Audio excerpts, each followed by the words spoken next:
बिस्मिल्लाहिर्रहमानिर्रहीम। अस्सलाम वालेकुम। क्या हाल है तमाम देखने वालों के? सब अपने घरों में खुश रहें, आबाद रहें, आमीन सुम्मा आमीन।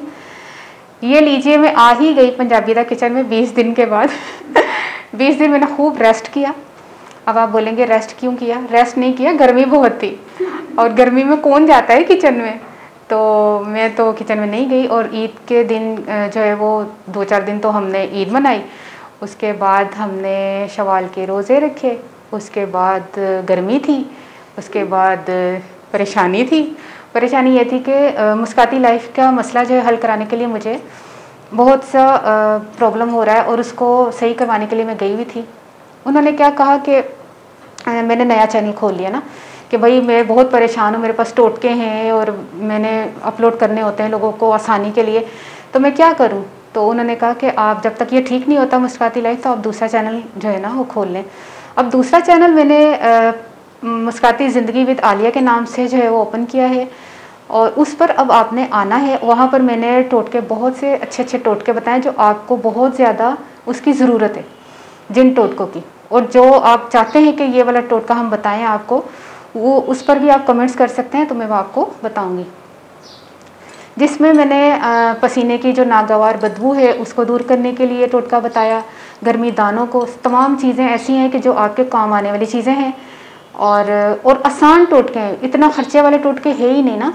और गर्मी दानों का बताया, उसके अलावा मैंने जो है पसीने की बदबू वाला, गर्मी दानों वाला और क्या कहते हैं मक्खियाँ दूर भगाने वाला, सबसे बड़ी बात, आटा जो खमीर हो जाता है ना फ्रिज में रखने के बावजूद, उस पर भी मैंने जो है वो वीडियो बनाई है डिटेल के साथ कि क्यों ख़राब होता है फ्रिज में भी रखने के बावजूद। प्याज में काटते हुए आंसू क्यों निकलते हैं, इतने टोटके। अभी तो कुछ भी नहीं, अभी तो बहुत सी चीज़ें हैं कि आप इस चैनल पर आएंगे तो आपको बहुत सी चीज़ें घरेलू टिप्स मिलेंगी। आप जल्दी जल्दी इस चैनल को भी सब्सक्राइब कर लीजिएगा। तो उज़मा को मैं बोल दूँगी कि उज़मा लिंक डिस्क्रिप्शन बॉक्स में दे दो या कमेंट बॉक्स में दे दो लिंक, तो तुम्हारी मर्ज़ी तुम कहाँ जो है वो रखोगी। तो अभी मैं रेसिपी बनाने लगी हूँ, लेकिन ये रेसिपी है कद्दू गोश्त यानी कि लौकी गोश्त की। और लौकी गोश्त जो है वो मेरे स्टाइल से नहीं बन रहा, लेकिन मैं अम्मी के तरीक़ा का बना रही हूँ। इतना सिंपल तरीके को यकीन करें, इतने खुशी से हम लोग खाते कि अम्मी जी क्या इसमें जो है ना आपने डाला है मसाला कि जो इतना अच्छा इसका जायका है। तो अम्मी कहती है मैंने तो सिंपल तरीके से बनाया। तो सिंपल तरीके, कुछ चीज़ें ऐसी होती हैं जो सिंपल तरीके में ही इतनी जायकेदार होती हैं, उसमें इतने गर्म मसाले या चीज़ें डालने की ज़रूरत होती ही नहीं है। तो आज मैं अम्मी के स्टाइल का जो है वो कद्दू गोश्त बना रही हूँ। तो चलते हैं, काउंटर पे मैं खड़ी हुई है, सामान की तरफ चलते हैं। 1 किलो मैंने लौकी ली है, 4 मैंने मीडियम साइज़ के प्याज लिए। अम्मी का तरीका बता रही हूँ क्योंकि प्याज हमने फ्राई नहीं करना। 1 कप दही है, 1 खाने का चम्मच लहसुन पिसा हुआ, नमक मैंने अपने टेस्ट के हिसाब से लिया है 1 टीस्पून, या आप जो टेस्ट कर लेंगे कम लगे तो डाल लीजिएगा और भी। और ये ½ टीस्पून के करीब गरम मसाला, 2 चाय के चम्मच लाल मिर्च, ½ टीस्पून हल्दी, 2 चाय के चम्मच के करीब ज़ीरा, 2 चाय के चम्मच के करीब सूखा धनिया। और ये देसी घी मैं इस्तेमाल कर रही हूँ, तकरीबन 1 कप से थोड़ा सा कम है। ½ किलो मैंने बकरे का गोश्त लिया है। देखिए कितने सिंपल से इंग्रेडिएंट्स हैं। तो फिर शुरू करते हैं।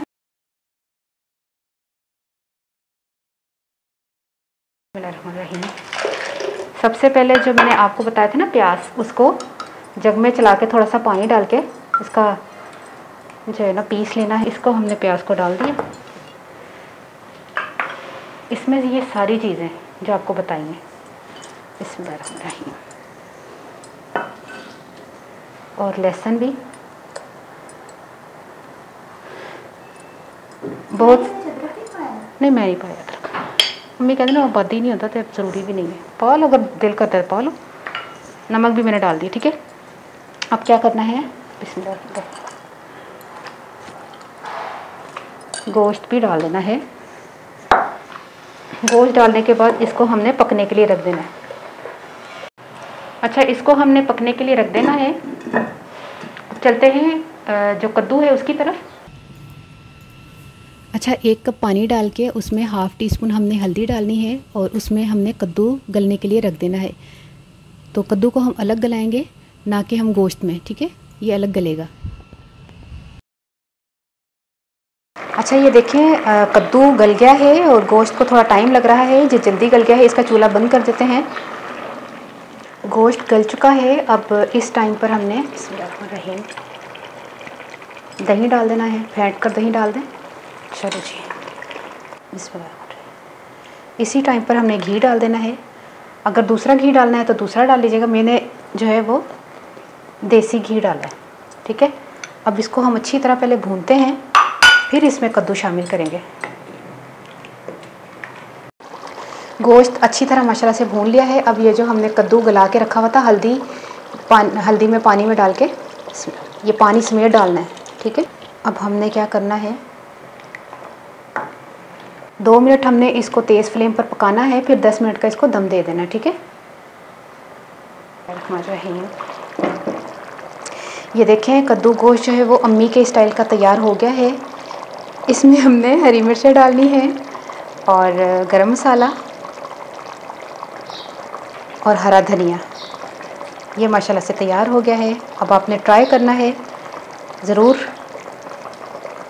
अच्छा, आप अब मुझे ये बताइए कि आपको ये कद्दू गोश्त का तरीका कैसा लगा बनाने का। बहुत ही सिंपल तरीके से बनाया है, अम्मी का तरीका है। ट्राई करके मुझे ज़रूर बताइएगा। हूँ मैं पंजाबी दासा, आज पहली दफ़ा तो मैं पंजाबी सामने दस रही हाँ कि सब तो पहले मैं गोश्त चढ़ाता सी मिट्टी की हांडी के प्याज में पीस के ना, लसन पा के, नमक मिर्च तो सुक्का धनिया जीरा पा के मैं पकना तार दिता, ठीक है। उस तो बाद मैं उन्होंने गोश्त में भुनिया वे, दही पहले पाया वे, उस तो बाद फिर मैं उहदे घ्यो पा के ना थोड़ा सा भुनिया वे, तो कद्दू जो ना मैं अलग उन्होंने हल्दी पा के ना उन्होंने मैं गला लिया सी। तो जो भुनिया वे उस तो बाद मैं कद्दू उते समेत पानी समेत जिहदे गलिया वो पा के 10-12 मिनट का मैं दम दिता है। तो धनिया पाया, हरिया मिर्चा पाई ने, उस तो बाद गर्म मसाला पाया। तो तैयार इन्नी आसान सिंपल हांडी है। ट्राई करके मैंने जरूर दसना। तारू रेसिपी कैसी लगी, अपनी दुआ जरूर याद रख लेना। ओके, अल्लाह हाफिज़।